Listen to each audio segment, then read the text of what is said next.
Yo, what's up mga kabarbers? Magandang hapon po sa inyong lahat.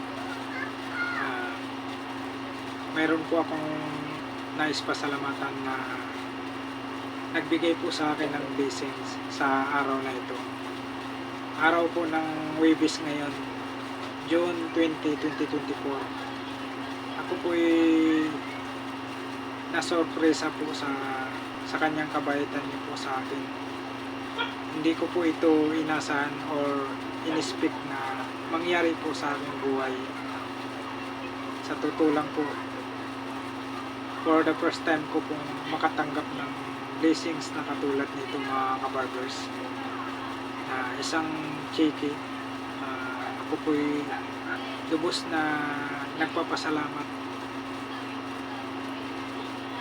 sa iyong binigay na blessings niyo po sa akin.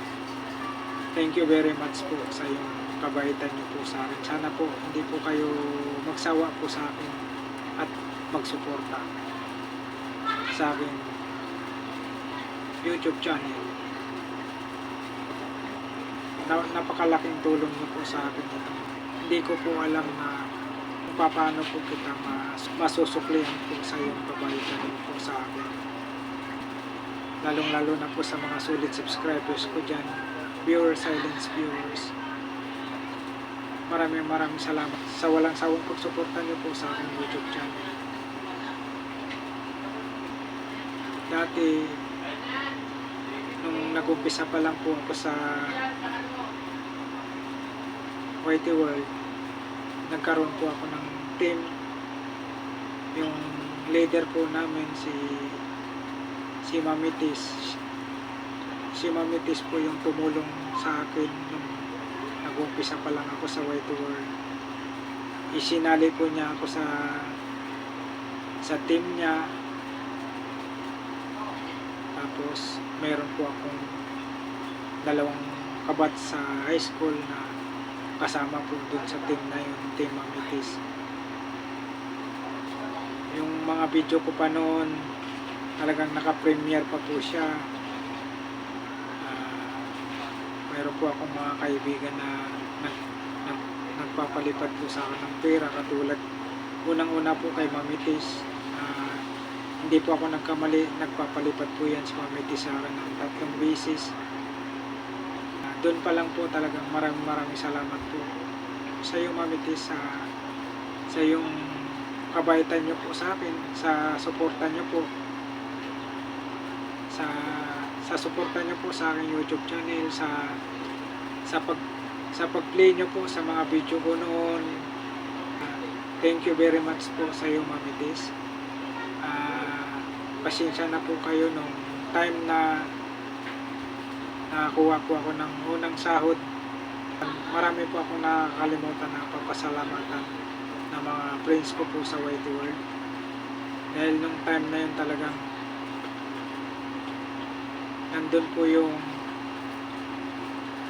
excited, masaya, parang talagang hindi ko maintindihan po yung nararamdaman ko nung araw na yun. Nakakuha po ako ng unang sahod, kaya nakalimutan ko po magpasalamat sa mga friends ko po sa YT World na naging bahagi na po sila sa journey ng aking pagbablog. Pagpasensya nyo na po ako na hindi ko po nabanggit yung pangalan nyo Mamitis. Ako po'y lubos na nagpapasalamat sa iyo Mamitis, sa yung walang sawang pagsuporta nyo po sa akin sa YouTube ko, sa journey ng aking pagbablog. Ako po'y nagpapasalamat din po kay Ma'am Remy Labra, kay Ma'am Prissy Baruna, Inday Merskip ng Balagabol, kay Let's Do It Lita Vlogs. Thank you so much sa inyo, Mit.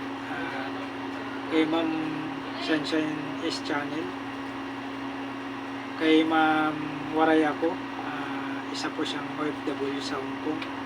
Isa rin po yan nagpalipad po sa akin yung time na lagi pa po naka-premiere yung mga bawat video ko na i-upload sa YouTube channel ko. Yan si Ma'am Waray ako. Thank you so much po sa iyo, Ma'am. Ingat po kayo palagi dyan sa Hong Kong. Tsaka si Ma'am Alma on the Spain, sa Spain po siya. OFW din po siya. Thank you so much din po sa iyo, Ma'am Alma. Isa rin po yung nagpalipat po sa akin. Ma'am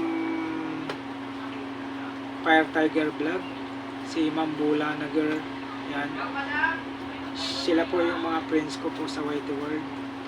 But thank you very much po sa inyong lahat sa walang sawang pagsuporta nyo po sa aking YouTube channel. Ako po yung pagpasensya nyo po sa mga time na hindi na po ako ganong nakapag-support po sa inyong mga channel. Ayan po. Muli po ako ay nagpapasalamat sa mga friends ko po sa White World. Shout out po sa inyong lahat dyan. Pasalamatan ko rin po kay Mami and Daddy Ken Rosel. Isa rin po yung nagpalipat po sa akin. Shout out po sa iyo, Mami and Daddy Ken Rosel. Ingat po kayo dyan sa US. Ayan po. Tsaka si Ma'am Edita Robles, isa pong OFW din po. Ingat po kayo palagi dyan, ma'am. Hindi ko na po pahabayan pa itong short video ko. Maraming salamat po. See you next time. Thank you for watching. We love you all. God bless.